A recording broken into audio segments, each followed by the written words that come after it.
Welcome to the Fat Thor Podcast. Welcome to the show, everyone. I'm your host, Andy Gunnan, and with me today, your co-host, Jody. See you, Chad, as always. We got a What's great up, show. sir? What's up, buddy? We got a great show today. We got a great podcast. We have a guest in the house. Want to introduce him just a little bit. We'll get this party started. If you know anything about satire, this man created The Onion, which is a satire news webpage that's been around, over 30 years now. He's a stand-up comedian, writer, author. He's written books about how to write in comedy and a bunch of other things. It's just credits a mile long. So let's just introduce Scott Dikkers. Welcome to the show, sir. Thank you very much for having me, everybody. It's great to be here. Great to have you, brother. Great. Me too. It's you know what this is? It's like morning drive time radio. This is what this is. Like we're goofing Right. around. We got a party. I expect you guys to have fart sound effects at the ready. Right. Is that gonna happen? No, I don't have those. But I do. It's weird. I do host my podcast like I host my radio show. It's just like I can't shut it off when I get a microphone in front of me to do a podcast. Was it unplugged? Yeah, it's a party and it'll wake people up. Right, exactly. Especially 11 o'clock Eastern. If you're not awake yet, this will do it. Exactly. That's the whole point. I've had a lot going on. Jody's had a lot going on. Scott, welcome to the show. Look, we're just going to jump into it, man. You've created a great platform, which is The Onion, political. It's a satire news publication. For your listeners, I describe it as the Babylon Bee for liberals. The Babylon people. That's a very good description. Yeah. Now, let me ask this. It's hard to believe, but I did. It was a long time ago, and it really is unreal how big it's gotten. It's like a household name. Everybody knows it, and that's strange. You know, it's a strange feeling. Well, it's been around for so long, and I remember when it came out, and I jumped on, and I was like, "This is great." It was in the early '90s. Now, where were you at that time in the country?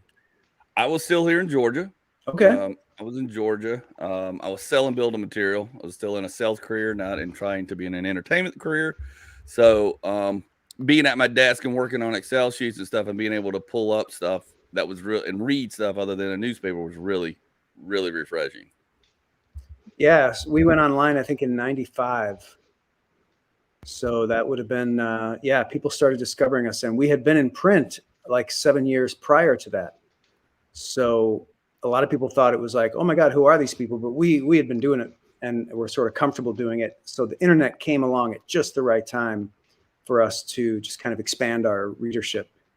We were distributed pretty much exclusively on the campus of the University of Wisconsin in Madison prior to the internet. And then suddenly our audience increases by a factor of 1 billion. That's insane. Wow. It's very insane. Yeah, it was wild. Especially for then and that time. Yeah. That was all new territory of what is viral and before viral was viral. Unheard of. Viral then was emails that would get passed around. Do you remember those? Yep. People would copy in stories and they would email them to each other with no attribution. And we would get so upset, like we're trying to grow this thing, we're trying to get out there, and people would just steal it, take off our name, and it would become viral on email. And one of the things that actually sort of nudged us into getting closer to being a household name was the guys on Car Talk, the NPR show, got one of those viral emails and read the entire story verbatim and just were cracking up the whole time. And meanwhile, we're listening and just like crying because what a beautiful moment to get publicity, and they're not crediting us at all. So we called them and told them who we were. And then on the next show, they spent like 20 minutes like buttering us up one side and down the other. And that felt pretty awesome.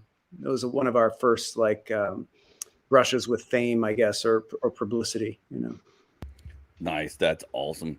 That's awesome. Let me ask this, because the Onion now is still going. It's still out there. You've been in and out with the Onion. You kind of you pull out, you do some writing, you've come back. Are you still involved as of right now currently with the Onion, or are you stepped out again? The only thing I do is I teach these writing courses. I started this training center at the Second City. Now I do it on my own. And a lot of my students end up getting jobs there. So like the Onion and also Clickhole is filled with my students. And so that's my only involvement, really. I'm not part of the company, not part of the day-to-day. And I don't think I'm going back. You're right. I used to leave and come back. I would go on hiatus. I would think I would leave. I would think it would be, okay, I'm done. I've done what I can. And then for whatever reason, they would invite me back. The situation was such that they wanted an infusion of some of the original vision or whatever. I don't see that happening again. I'm pretty sure I'm out for good now, which is fine. Retired. It's like when you have a kid, it's like the kid might need some help when they're 16, 18, maybe early 20s. The Onion's 35 years old now. It would be pathetic if the Onion came groveling to me for help. Yeah. It's doing fine. And I'm proud of it. Yeah, 35 years is a long stretch Yes. in this world of the virtual world now, because Yeah. things come and go so much, especially from the 90s to now. A lot of things disappeared, went away. Yeah. Some of the things that we forgot about, you go, oh, what happened to that? It's like just vanished. Yeah, Well, like you said, to stay relevant that long of a period, yeah, it's shocking. in our It's virtual world shocking. now it's crazy.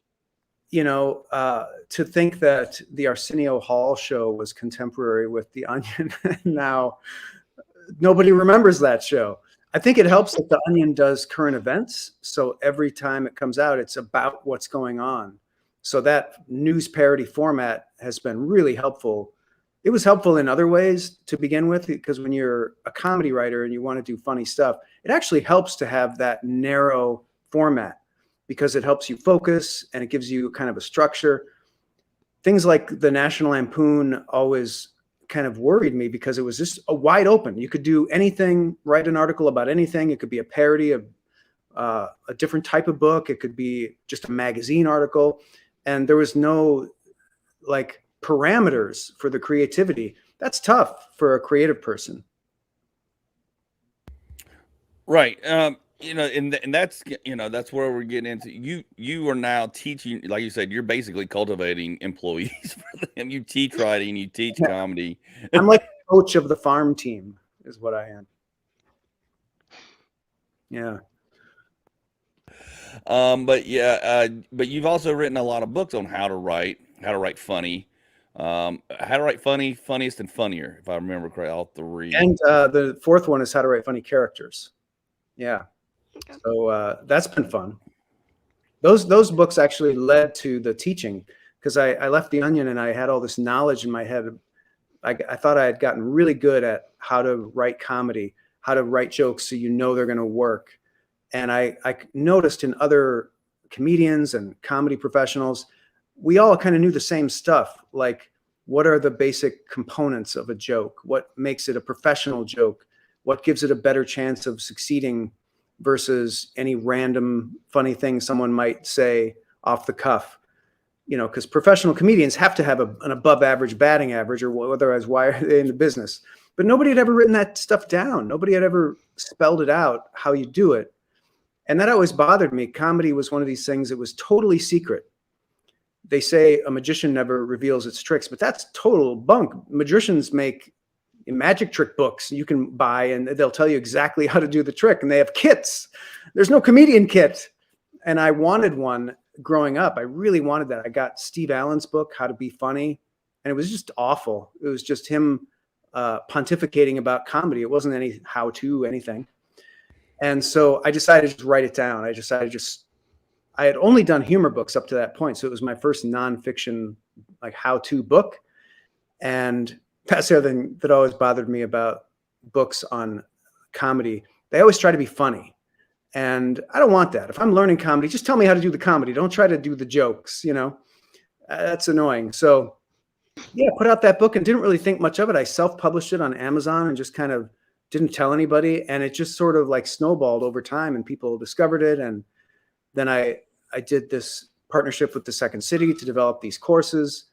And now there's this how to write funny website. It has a whole community of people, former students, and other writers. I give away a lot of free stuff on the website and stuff. There are paid courses, but I try to give back. You know, the comedy industry has been really good to me, and I just want to help other comedians go through that journey faster and be more successful at it. So that's my game with that.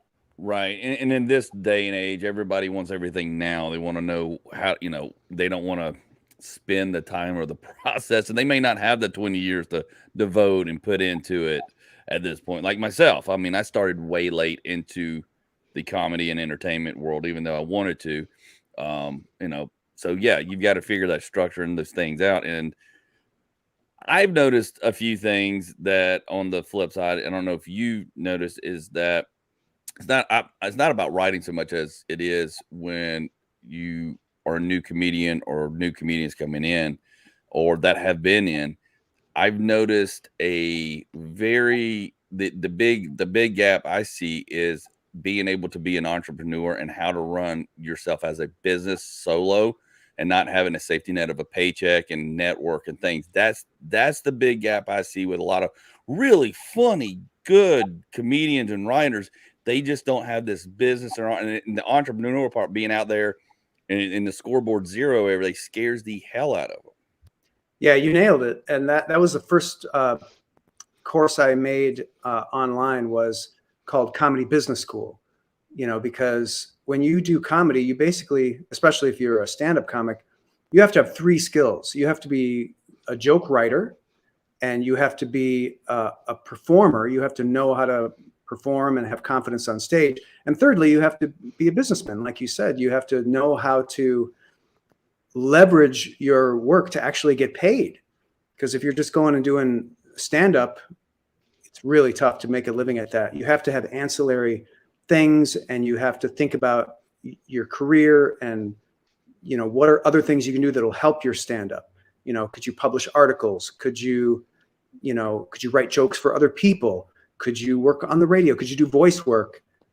Could you write a book? You know, comedians should always write a book, put their face on the cover. It's like such a great branding tool to get your persona out there.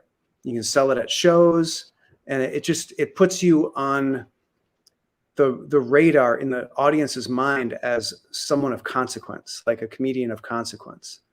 And that sort of thinking, like thinking of yourself as a brand and not just a voice or a persona. I see a lot of comedians, you know, leaving money on the table and just not taking advantage of some of that stuff. I think a lot of people are daunted by it. Again, why I did the course. I wanted to kind of simplify that process.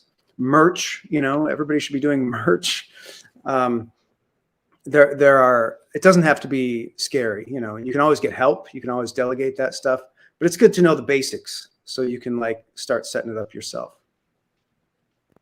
All right. Yeah. I mean, you've got to start anything you do at the base, but nobody wants to start at the basics of anything anymore, because we just want to be able to flip on the YouTube and we watch a video. We know what to do, right? This abandonment of patience has been a big problem in a lot of areas. Yes. And a lot of things just take time, you know, and I think also people are afraid to start imperfect. They're afraid to start good, not perfect, which is so important. You know, just put yourself out there. Don't worry about sucking. Don't worry about looking bad. You know, if you look at any comedian or anyone in show business that you like and trust, look at their earliest work, and you'll see that it wasn't that great, but they boldly put themselves out there because they had to. They had a drive to do this thing. And if you have that drive, that's what you have to do. And nobody cares about the older stuff. Nobody's going to scroll all the way down to on your TikTok account to look at your first 4 videos and how lame they were. People, and if somebody is doing that, God bless them. They're like a super fan, and they're going to love you anyway. Right. They're just helping your algorithm. Yeah. Yeah. Jody had that happen. Jody's got canceled. What happened? We violated a bunch of policies. I don't know even what policies they were. On TikTok, you're talking about? On TikTok. Yeah. Yep. Easy to get banned on TikTok. It's the algorithm is pretty brutal. Yes. It's Chinese authoritarianism is what it is. It Yeah. is. It is. And he Iron- doesn't know. He doesn't do anything bad. He's totally clean. He's totally clean about everything. It's just like, Yeah, there's no They telling. just don't like midgets. Yeah, well, I think you know, a lot of women who look young get banned because they think they're underage. Yeah. That happens a lot. not some of the stuff I've seen pop up. I'm like, what the heck is? It's like, You gotta wonder. I'm just here for comedy. Yeah. Yeah. I'm just here for comedy and stuff. There But is yeah, there. It's what a great platform. I do like TikTok. well, and we've talked about it here on the podcast, and I'm not against anything that helps promote something very positive in a good light. Like there's been a lot of comedians that have come out of it. I think that the light's been shown on them globally, nationally, that were features that now are headlining and deserve that because they're very talented. And oh, we just lost Scott. Hopefully he'll come back in. Well, it goes back to the whole opportunity thing. I mean, you've got to take that opportunity and shoot. Oh, sorry about that. I got cut out there. No worries. No worries. You were saying there's some comedians on TikTok who've like blown up. Yes, and it's able to put a light on them more than what Facebook did for them or YouTube or whatever. It's just another channel to plug into that got them to the next step or next level. Yeah, and because it's a new platform, it's easier to grow on it. It's easier to grow faster. And the way they do their algorithm, I don't know what it is about it. It just makes it so much easier to go viral. Like, what a great thing for comedy, you know? Oh yeah, exactly. And that's the way, that's what I've looked at as it's a tool in your toolbox to be, and that's the thing now. And, to get booked on a lot of stuff or into some of these festivals, you've got to have a following X amount or they won't even look at you, which is totally, in my opinion, BS. But I understand it's the day we live in, because there's a lot of funny guys out there that I'm like, that don't have that following, they're not getting in. And I'm not talking about myself. I'm just talking in general. Yeah, it's sad. Again, kind of leaving money on the table. There's this guy, Scott Dikkers, I think how you pronounce his name. He's had a few viral videos about being a minimum wage employee and just killing it on TikTok. He's got like 1.5 million, 2 million followers. And like you said, like he's out there headlining, So it really, any tool you can use, like you never know where the boost is going to come from. So you got to kind of be everywhere. And also you want to be on the new stuff. So any new platform comes up, I always try to keep my eyes open. You don't want to be late to one of these things because if you're early, it's going to be a much easier path for you to get big fast, Well, you basically created a brand and a name, so you're going to have to put that on everything. Yep. Yeah, you gotta. And then it does become a burden to like have to post to all these platforms. Yes. There's tools for that too. There's tools that can, cross post and, it's just part of the job. It's like another thing I hear, you hear this from people a lot is that, I don't like doing that stuff. I don't like social media or whatever. And that's like a farmer getting up in the morning and saying, I just don't like milking cows. It's just not my thing, Right. It's part of the job. It's part of the work that you have to do. Yeah. And every job has its dishwashing or its cow milking part. And you just got to do it. Just got to do it. Exactly. And you're right. It gets exhausting. And you're like, because it becomes a full-time job. It's like me and Jody were talking about when he took off and went to 2 million followers. And we were sitting and we've been over the last several weeks and we've been talking about it on the podcast and kind of following this trend and how it's doing and what's going on and kind of, letting people watch and follow this whole path of here's what he did, here's how I grabbed on and caught on. And because we're all learning as we're going along with this thing, because in different arenas, and it's been absolutely very intriguing and funny and scary from, we got 2 million. Now you're no more. Yeah. I mean, when you got 100,000, it's easy to keep up with. Once it gets over 100,000, it's a full-time job. I mean, it literally is. How do you keep up with that? It's like it's an onslaught. Like I've had a couple of TikTok videos go mini viral. I just got on a few weeks ago. I was a little late to it, But I've had a couple of videos go pretty viral, and it's hard to just, I like to be able to at least heart all the likes, but that became like every few hours I was logging on, there's like hundreds more people, and I have to like, you know, it's I can tough. post a video, and within a minute, there's like 20,000 likes. That's crazy. You can't keep up with it. No, you can't. You can't. You just got to keep posting, and you know, hope people don't feel completely alienated from you who like you. You know. Yeah. Well, you know, I've heard, and well, you know, I kind of took on this thing. It's like, you know, I've heard a couple of comedians just say, hey, post your stuff and just walk away from it and let it do its thing and just come back to it later, because you still got to write, still got to do other things, still got a house to keep, you still got a marriage to try to keep together, relationships. So it's like post, turn off, and don't get sucked into the negative stuff. Just, you know, couple positive ones, and then just turn it off and walk away, because if not, you'll never get anything done. Yeah, you can't do that. And then the worst thing is to get actually sucked into the doom scrolling. Like if you're actually becoming an audience of TikTok instead of a creator, you're doomed. That's you're going right to Mordor there with that. Right, exactly. But it's interesting. It's fun to watch. It's very, but again, it's one of those tools you have to have and you have to do no matter what, you know. And especially if you're I like at comedy lately. It's like everybody's like, oh, you got to start comedy in your 20s. Like, look, I started in my 40s, Jack, you know, so I'm a little later to the party. Yeah, I don't think it matters. I think people just want funny. I don't think they care about your age or your gender, your race, or anything. I don't think they care a whit.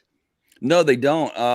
And but the one thing I've seen more, especially here in the South, and I'm kind of seeing a little bit all over, and throughout, is like people are wanting more cleaner comics, clean comedy, and that's been the big strife, and that's kind of where I hit the nail on the head here in Atlanta, is staying clean to help get me more stage time a lot quicker and sooner. And a lot of guys now are trying to reverse, who have not been clean, and go make their stuff cleaner. And that's the new trend I've seen kind of in the last couple of years. Yeah, that's interesting. I've seen that too. And there's like the biggest and best club here in Minneapolis is clean only, you know, so that's kind of the culture here. And it does open more doors, but it's harder, you know, it's harder to be clean because you're losing one of the tool. I will couch that though. I think like the shock funny filter is one of the tools you have as a comedy writer, and you can go all out with it and use swearing and, you know, shocking subject matter, but there's a version of shock that's clean. You know, you can just do slightly shocking things like PG rated shock, and it still works as shock humor, and it still gives you that other tool, but you just don't have to go all the way with it. Right. When you're teaching your students in your classes and things like that, is that you just say, hey, do whatever makes you feel comfortable, or whatever they want to do, and just kind of guide them that way. What is your philosophy in that and teaching that? Yeah, I'm all about the original voice. So what's your voice? What's your persona? And I try to teach the fundamentals of like what makes jokes work. But ultimately, it's about the individual voice, because that's the original thing that no one else can duplicate. So if you're out there practicing that, honing that, figuring out what that voice is, and you have these fundamental tools to know how to turn your opinions into great material, you know, the world's your oyster. You just got to keep working at it and you'll get there. Exactly. Find your niche. Yeah, exactly. Yeah. Exactly. And it may be today, it may go viral. And see, that's the thing that's always kind of intrigued me, is like, you know, I've always like, if I'm going to grow in this thing, I want to grow slow, so I develop, so I don't get the cart before the horse. But today you can get so fast, so viral. Like Jody was saying, it went so fast up under him. He's been trying to like kind of run to keep up with the ball, so to speak. And the ball's trying to get out in front of him versus what he was kind of, I'm just doing this, you know, I'm just kind of here and there. Yeah. It's almost like the prime directive. It's like, you don't want to hurl fame at someone too soon, because they're just not ready for it. And, you know, you see the pitfalls, you see people who get famous too young, too fast, and they turn into divas or whatever. It can be really dangerous. The people who do go the slow and steady are seasoned by the time it happens, and they know how to manage it. I don't know, though. Fame is sort of so much a part of the culture now that it didn't used to be because of social media. Like everybody has access to fame. It seems like there's a little more fame literacy now, like how you're supposed to be famous, how you're supposed to act, how you're supposed to conduct yourself so you're not a dick, you know. I think that's a good trend in general. Yeah. I have a rule. It's the WWHD rule. What would Tom Hanks do? Because except for recently he blew up at a fan. That was a really scary thing to see. My world shook. But I'm a huge Tom Hanks fan myself. He is great at being famous. He knows part of the job is he'll never eat at a restaurant in peace. If he sees somebody, he has to make that interaction the most delightful interaction that person will ever have with another person. So he'll take pictures with you. He'll be your best buddy, because he knows that's part of his asset, is that people are going to be traveling around the world saying, "Oh yeah, I met Tom Hanks once, best guy in the world, greatest guy in the world." But if you're a jerk and you're mean to a couple of people, that gets around, Yeah. So it's important. Yes, it's the old adage, bad review, 3 people will talk about it. A good review, 1 person will talk about it. Absolutely. Absolutely. But then sometimes, but like what we've talked about here, it's good to have haters, because haters will push you out there, especially on social media. Yeah. I'll take it. Like any promotion, any publicity is good publicity to a point. But yeah, you're right. What you said before, like I would never engage with a hater. Just let him be. My little rule of thumb is, if you have a hater, that there's a law of the universe that means that you have 50 fans. For every 50 fans you get, you're going to get 1 hater. And so every hater, I did this reframing exercise, like It's a Wonderful Life, where he kisses the banister at the end, on the stairwell. I turn haters into a positive. It's like every time you hear a hater, an angel gets his wings. So every time you see a hater, that means you got 50 new fans, Yeah. Yeah. Well, it's all on how you yourself take it, Yeah, they may not be as loud, but that hater represents 50 new fans, and that's good. Yeah. Exactly. Well, Howard Stern built a career off of people hating him. And built a massive career, radio career, and everything else. He's got new haters now. It's amazing. He's figured out how to flip and go to the other side and make all the other people on the other side that used to love him hate him. Amazing. It's absolutely amazing. It's crazy. Let me ask you this, Scott. Kind of go back to the writing a little bit, and then we'll kind of move on to some other things. What's your process in writing these days? And obviously you're definitely write different than you used to, probably in different ways, but what do you do? What's your process? I actually don't write that much differently than I used to. It all comes down to me for all the, skills and the best practices and everything. It really comes down to looking at a blank sheet of paper and putting something on it. And that's always worked for me. I guess more lately I'm doing the record a voice memo type of writing, but that's always just a germ that I then will sit down and write out. So my best practice is I try to write 10 funny things a day. I think that really helps just to keep the muscle in shape. And it also accumulates. And, that's 70 ideas a week. It's 3,650 ideas a year. That's amazing. That's an asset. That's like a bank account, Yeah. And so they can be jokes. They can be ideas for books. They can be ideas for projects, anything. So that if I'm ever given some kind of opportunity to do something, I have a bank of things that I can sift through, and I'm not scrambling at the last second, to put together a packet, or, somebody needs a screenplay idea.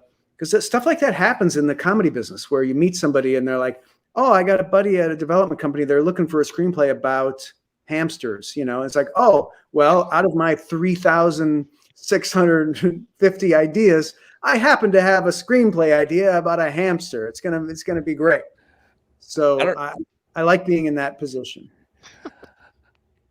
Funny thing you say things about hamster, because I've got a whole 9-minute bit that I do about hamsters. That is stepdaughter. I did not know that. It's one of my biggest. It's like one of my big closer things when I do my show. It's actually, it slowly has built a thing. It's become, we went from a 5-minute thing to a set. Now it's a 9-minute thing in my sets that I close with when I do shows. Hamsters are funny. They're one of the inherently funny things. They are. So with you, people being inspired by you, who inspired you? Oh, that's a good question. So when I was coming up, the thing that inspired me the most was comedy that I thought was terrible, comedy that really sucked. I was a big fan of Steve Martin, but he put out a book in the late 70s called Cruel Shoes that I got and read voraciously, and I was shocked by how bad it was. I thought, Steve Martin's a genius. How did he write a bad book? And I was looking at it thinking, well, I could write a better book than this. And that inspires me. That lights a fire under me. And any kind of like sitcom, that's bad and has, fake laugh track or whatever, that inspires me, because I feel like, well, if they can do it, surely I can succeed at that. And so that was a real motivator for me. Looking back, there definitely were also some positive influences, people who I really worshiped, like Steve Martin. David Letterman was one. Andy Kaufman was another one. Mad Magazine was huge for me. And Sesame Street was huge going back. What a great show for kids. Like, they structured those little segments as little comedy bits, like vaudeville comedy bits. And they would even do like these vaudeville cliches, like the shave and a haircut music, and just obvious punchlines and stuff. So they taught me like basic comedy structure. And Laurel and Hardy, I was big with them, the Little Rascals, so, and also a big one, I think, was Jay Leno, which I didn't realize at the time. He would show up on David Letterman's show. And at the time, in the early 80s, he was the comedian's comedian. He was the comedian everyone loved and respected. He was the most successful of any of the road comics. And he would hold he'd sort of hold the floor in green rooms and give people his tips for how to be successful at comedy. But when he went on Letterman, he would kill every time. And his material was so funny, and it was just perfectly targeted to me and my demographic audience, which was, high school, early college. His material was just gold. And I went to see him perform, and he basically did all the material I'd seen him do on Letterman. It wasn't like nowadays where you do a separate 5 minutes to go on a show. It was his act. That was his act, and he did it for years. But it was so funny and so good. And then when he got to Tonight Show and started doing sort of, more milquetoast comedy for old people, a lot of people were saying, Jay Leno's lost it or whatever. But I knew what was going on. I knew that Jay Leno is such a consummate professional. He basically was doing college humor for Letterman. But when he got to Tonight Show, he's like, oh, my audience now is boomers, so I'm going to do boomer humor. Yeah. And they loved him. He's that good. So like, there's so many lessons to be learned from Jay Leno. He's really the master, the comedy writing master and performing master, like brilliant writer, brilliant performer. And, there obviously were so many more other than that, but I think those are the main ones for me. The Simpsons was a good one too, because they actually debuted the same year that The Onion debuted. And we've had this like parallel track, and they get credit for predicting the future. The Onion gets credit for predicting the future sometimes, not as much as The Simpsons. But we've had this really interesting parallel track where we've done satire and news parody in print, and they've done animated comedy on TV. And they've been super influential. The Onion has been super influential. And, I feel like almost a kinship with them. Right. But also, every week we would watch The Simpsons on Sunday night at the Onion office when we were putting the paper to bed. The newsprint publication would go to the press Sunday night. And invariably, every time, there would be some joke on The Simpsons that was really similar to a joke in The Onion. And I knew that The Onion would come out the following Wednesday, and everybody would think we stole it from The Simpsons. So we would have to scrap that joke and rewrite a joke because we didn't even want the appearance of stealing from them. That sucks. It's awful. It's awful. Yeah.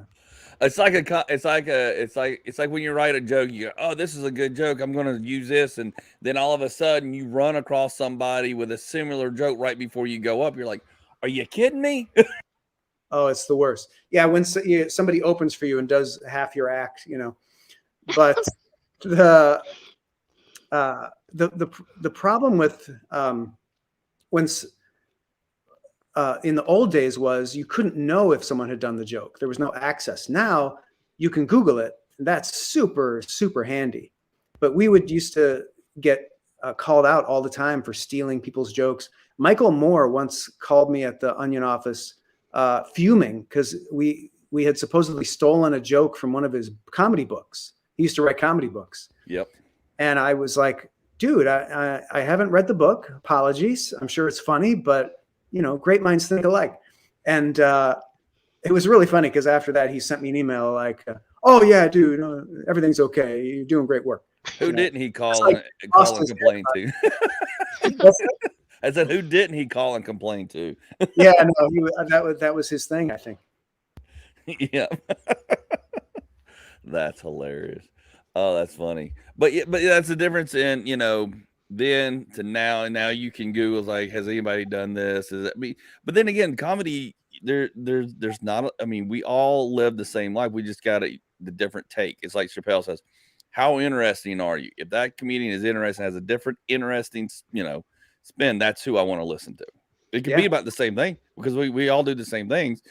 What is your take? What is your spin? What is your uniqueness? Right. Yeah. Uniqueness is really the commodity in comedy. And so it's one of the things I tell my students is you have to be doing something different, reinvent whatever you're doing, be totally different from everybody. Because the impulse that most people have is to be like other people. Oh, this kind of thing is working in stand-up now, I'll do that. And that's really the opposite of the way you want to go. And that's when you walk into a room and and there's 15 comics doing all weed jokes. You're like, okay, enough. Can we have a different somebody? And then you go up there and do something totally different. And they're like, everybody's like, oh, this is amazing. Exactly. It can be lonely, when you're doing something different at first, because people might be confused. But it's important to stick with that. But at the end of the day, like you said, finding your own, and going with it. But at the end of the day, it's a lonely business. You are by yourself. You are your own solo running machine. You can have friends, but you are your own entity. Yeah. And there's no lonelier place than being on stage under the lights. It seems like you're in a crowd of people laughing at you, but you're completely alone. And that's actually somewhat of a comfort to me. It's one of the reasons I like doing it, because I'm an introvert. I don't like being at parties and I don't like hanging out with people. I prefer to never leave my house. So if I can go to a place like that and just be alone on stage talking to myself, that's fine. It's so funny how many people say they're an introvert, but end up being good in comedy and doing comedy regularly. It's like, I've got friends that way. They're just to get them to come over and hang out and write. It's like pulling teeth. But if there's a show, we're sitting there and I'm like, I thought I can't get you out of the house. Yeah. Well, I think maybe some people are introverts. I don't know anyone as introverted as me. I'm practically a recluse, practically a hermit. And there are some comedians like that who I think of: Steve Martin, Andy Kaufman, two of my heroes. Robin Williams, another one, super quiet and kept to themselves when they weren't on stage. And I don't know about them, but for me, comedy became early on in life a thing that I did in order to connect with people and have community. Because, humans are social animals. Even the introverts and the recluses do need other people, but they find these weird alternate ways to be with people. So like me, I was a shy kid and I didn't make friends easily and was kind of awkward and uncomfortable in social groups. So I learned early on that if I wrote funny things or drew funny pictures and showed it to people, they would laugh, and that felt like a connection to me. So that's the lane that I found for myself and kept doing that. And it's like I'm maladapted to that. That's how I interact with people in the most natural way. So if I go to a dinner party, I'm incredibly uncomfortable. It's not my thing, Right. Oh yeah. Let me kind of reverse here for a second, because you had brought something up earlier and we kind of went down this path, but about writing. Yeah. I'm a horrible writer. I like writing anything as like a book or anything. I am a horrible writer. But being here where we are and where Jody and I live, and being on the other side in the movie and TV world, as well, working in that, when I'm not doing comedy, and Jody does that when he gets booked on a lot of different things as a stunt guy and all that. He and I both had the same conversations. They are desperately pounding their fists for stuff, for new writing, new stuff, no matter what. And Hollywood, and I've been on sets of where we've been sitting there talking to producer, like, are you a writer too? And I was like, what I know you do stand up, but do you write? I go, well, I wite my own jokes. They go, no, do you write like scripts, books, anything else? And if you have something, will you submit it or give it to somebody? Because they said, we are desperately looking for anything and everything.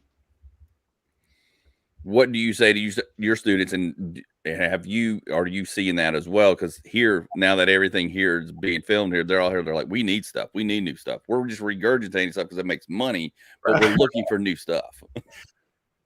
Yeah, I think because of the rise of all these networks and all these streaming services, there's just more desperation for written material that's good. And so it is easier to break into TV now than it used to be. When there were 3 networks, it was almost impossible. When there was cable TV, you had 15 networks. It was a little easier. Now there's literally an innumerable amount of channels to get paid to write stuff for. So now the trick is finding those and submitting and finding out who's looking for stuff. But yeah, there's no shortage of venues. I think now agents are more useful than ever because they kind of have a sense of what the lay of the land is and can get your stuff in the right hands. So that's another good reason to do stand-up and to be diversified. So you're doing other things, because if you're looking for work and you do stand-up, but you don't do anything else, it's going to be harder to get an agent. But if you write and you do other things, an agent is going to know that you're serious about the craft and you're putting yourself out there, and they're going to see a future in you. And agents, they're just birds. They just like shiny things that move. So if you're on the move, if you're a moving train, they want to get on it. And I've heard a lot of comedian students say, well, I don't really want to work on a late night show. I just want to do my comedy. And I tell them, look, if you get an opportunity to write for any kind of show, take it, because it'll increase your platform. You'll meet new people, you'll network, you'll get more opportunities. It'll cross-pollinate. Your comedy will get better. Your writing will get better. So yeah, I'm sorry to hear you say you're a terrible writer, Andy, because you're honestly writing. I'm working on it. Good. Because if you're writing jokes for your comedy, you're a good writer. You know how to do it. Storytelling is harder. It's different than joke telling and joke writing, I find. And I'm sure there are people who are better storytellers than joke tellers. So maybe it's not a universal, but for me, storytelling is harder than joke telling. So you got to get, books about it and practice it. I think it was Mark Twain, great storyteller, who said that no one is a born storyteller. It's a skill like anything that you have to practice and master. But my God, what a valuable skill in this day and age, because for a long time in Hollywood, there was just a handful of people who were kind of guaranteed to know how to make a story work. There was John Lasseter, there was Steven Spielberg, there was James Cameron, and a few writers whose names nobody knows. But now those people are coming out of the woodwork. They're self-publishing novels on Amazon, and they're parlaying that into being screenplay doctors, and story doctors for Hollywood. There is an endless appetite for that type of work. Right. Yeah, no, and you're exactly right. I am trying to work on that to get better, but even my wife's like, do you proofread your stuff? Because you're a horrible grammatically. I'm like, I know what I said in my head. Yeah, see, I don't sweat that stuff. Like, you can get a proofreader to clean it up. But if the structure is the hard part, the story structure, getting characters that people care about and all that sort of stuff. That's hard. Yes, that is completely hard. I've got great ideas. I got all these ideas. It's just like, how do you do this? And then I know people who are great writers, like they can just go blah, blah, blah, blah, and knock it all out. And once you tell it, I'm like, I hate you. Yeah, it's an amazing skill. I've always been enamored of it, and I've tried to get better at it myself. Because I've mostly been writing jokes I haven't been writing stories, and I had the opportunity to write a few screenplays and sell those and TV pilots. And the more you do, the better you get at it. You work with other people who teach you things along the way. And like, so many of the books behind me are how to write screenplay books, like how to tell a story. Because I really had to put myself through a little school for that. Right. It's like anything. You've got to learn it from the ground up and figure it out. And well, like you said, I mean, you're crappy at the beginning. You gotta perfect it. Exactly. That and I got to figure out how to take my attention and focus it, because I just get distracted. Like, oh, shiny. Because then all of a sudden you think about something and you go left and you're like, oh, you get way off. Have you tried Adderall? No, I have not. Well, I did when I used to play poker. People swear by it. Writers use it a lot. They swear by it. They do. I don't know. My wife keeps saying, I think we need to put you on something, because you're at this point in your life. She goes, you get things done, but you have got to be like laser focused. And then if something happens, you go, shoo. It's tough. There's so many distractions now. How can anybody stay focused? It's impossible. It's like, it's literally like there's porn, there's funny comedy shows, there's a new TV show debuting every day. It's like, my God, how can you stay focused on doing something that has some sort of long-term benefit? Humans weren't built for this. No. Humans are built for instant gratification.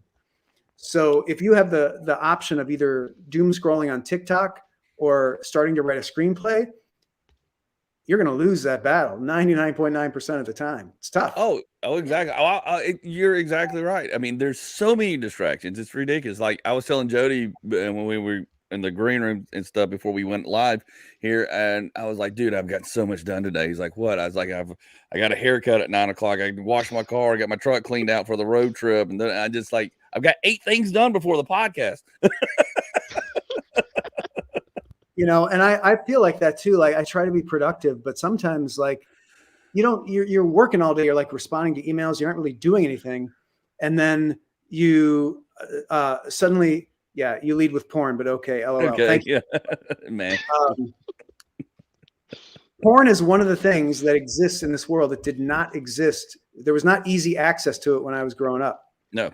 And I don't know how the kids today are dealing with it. I really don't.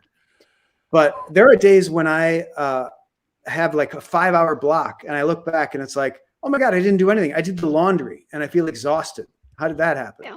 Yeah. That's exactly what happened to me. When in 2020, when everything, and then we're stuck here, and then I got stuck in these little holes, and now I am still trying to break the habits of getting in those little distraction holes of, looking at TikToks or something. Like I'm going to do a TikTok, create, like I give myself a limit now. Like you got 30 minutes to get on there, look, create something, post something, and get the heck off and move on. That is a great strategy. There's this copywriter, Dan Kennedy, who started this trend a long time ago, setting alarm clocks at work. So when you've got a timer going, it really does help focus you. And sometimes when it goes off, you're in a zone and you can keep working, which is fine if you're like writing something. But for something like that, like posting on social media, like that timer goes off, stop, for God's sake, stop, Stop, put it down, get away from it. It is. Yeah. It's so easy, but you're like, oh, I'm going to do some research and get some ideas for something. 2 hours later, you're like, what was I doing again? Yeah. That's brutal. Happens to me all the time. Exactly. It's so crazy just to get that focus. But you got it. But I find myself now that, because I've ran a business on my own as a independent sales guy, and I was very disciplined. Of course, we didn't have instant, whatever on our phones to distract us up until now. But now I can run I used to be able to run a $2 million business off a phone, which was amazing to me. That enthralls the fact that people can run $1 million business off a phone now. Amazing. That's awesome. But it can also be a detriment, but also an asset and a tool if you use it right and correctly. And now I'm making myself lists. Like I said, all right, I got to do this and this. I'm going to give myself 30 minutes. I'm going to give myself an hour to do this and that. I'm having to get way more structured than I used to on paper because of the amount of distractions there are. Not because I can't do it. It's the amount of distractions there are.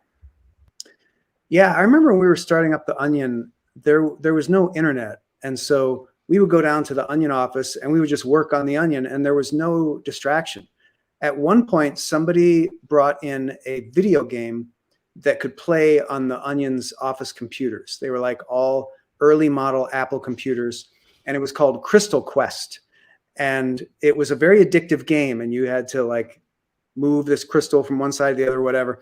And then around that same time, Star Trek: The Next Generation did an episode where a game came into the Enterprise and you attach it to your head. And it was the same thing. You like put the crystal in, and I'm sure they were inspired by Crystal Quest to do that. But in the episode, everyone got brain hacked, and Wesley Crusher had to save the ship. A very similar thing happened at the Onion because I came in one night to work. We always came in, at odd hours to work. 2 a.m, there's like 3 guys playing this game on the computer, and it looked like an opium den in the office. So I was like, okay, we're banning this game from the office. No more game. And then a distraction that powerful didn't come along again until the internet. And when that started, I had to set up a whole office that did not have internet access, just so you could go in there and work and not get distracted with the internet. Now, of course, like it's such a valuable tool, you need to be researching and you need to be using it and stuff. It would be impractical. And obviously you've got your phone. You didn't even have phones then with internet. You just had computers. So we really have had to develop this new skill fast of how to be productive and still deal with all these distractions. Oh, 100%. Hats off to anyone who's doing well with that. Like it's not easy. No, it's not. It's not easy. You've got to literally block, and my wife in her business, they have separate computers from their personal stuff. So a lot of companies are like, we're just giving you your own computer that we control that we have. So you don't, you don't have, any issues or distractions on your personal and all that. Plus, you don't want your personal. Anyways, we won't go down that rabbit hole because I think we're getting close to the end of our time anyways. Scott, it's been great having you on the podcast. I mean, we could go on for hours about different things, I think, but I know we've got a limited time with you, but I appreciate your time. Hey, tell everybody about your books, your classes, what you got going on, what you got coming up, promotions, anything, shows. Sure. Thanks for asking. So yeah, if you go to howtowritefunny.com, you can get a ton of free resources for how to get better at writing comedy, how to succeed in the comedy business. And if you want to go deeper with me, you can get the books. The How to Write Funny book series is on Amazon. There it is. And I've got courses you can take. And as part of those courses, you get to be in a writer's room with me where we critique each other's work and we serve as a feedback group. It's a great group of comedians that gets together about 3 times a month. That's been super helpful in the pandemic and super helpful now still to have your own writer's room. And so I have my own comedy podcast called Scott Dikkers Around, where I just try to be funny for about 10 minutes a week. It's where I try out new material and I make an occasional animated cartoon and do other fun stuff. And what else? Google me. Even if you spell my name wrong, I'll show up in the Google. Google knows me now. You are easily findable on Google. You were very easy. There's one other guy in Maryland who has the name Scott Dikkers, and he's the only other one. And I think he works in banking or insurance or something. So there's no danger of you getting the wrong guy. And you'll find all my social media and all the stuff and anything you might be interested in. Great, thanks. Yes, and I will link all of that stuff on when we put this on our 17 platforms as well, on Facebook, YouTube as well, so that your links are there. They'll be down at the bottom or in the bios. So just look for that stuff. Jody, what do you got going on? What you got coming up? You're back. You're unbanned from TikTok. What's going on? What's happening now? That's great. Yeah, we doing the cameos. That's got it back going. And got the 1.9 back active, so yeah, we're. How many cameos are we doing now a week? Because you were at 254, almost 300. Where are we at now? I had to put a limit. Wait, you did 300 cameos in a week? Yes. Cameo actually called me because I've done the most of anybody that they've had.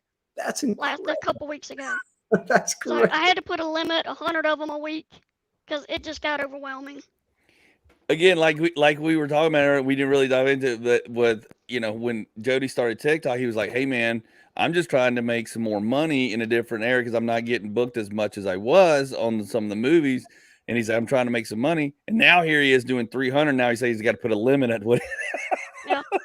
That's great. You got a lot of great problems, Jody. Too many followers on TikTok, too many cameos. Well, like we talked, it's a networking platform. Where do you want to go with it? What's that? I said it's like you said before, it's a networking platform. Totally. Where can you take it? Yeah. It sounds like you've really done an amazing job leveraging that. So hats off to you. Yes, he has. He's done an amazing job with it. It's been great to watch and just it's been exciting. So I have nothing but the most respect because he got exactly what he wanted.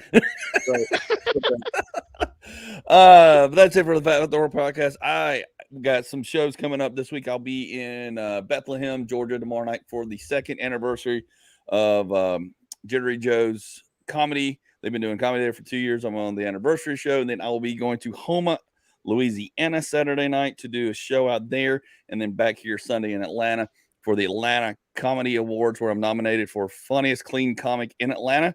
I'll be performing and hopefully maybe taking a trophy or not. It's been just fun being a part of it. It's been a great show. Scott, thanks for coming on. Thanks for being here, brother. My pleasure. Thanks for having me, guys. A lot of fun. Yeah, love to have it back anytime. If you got something coming up and talk some more on some different topics, you're welcome back anytime.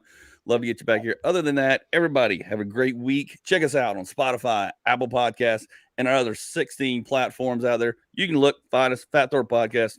You know where we are. Find Jody, find Scott, find me. We're around. We're doing our thing. We'll see you later. Thanks, everybody. Okay, everybody.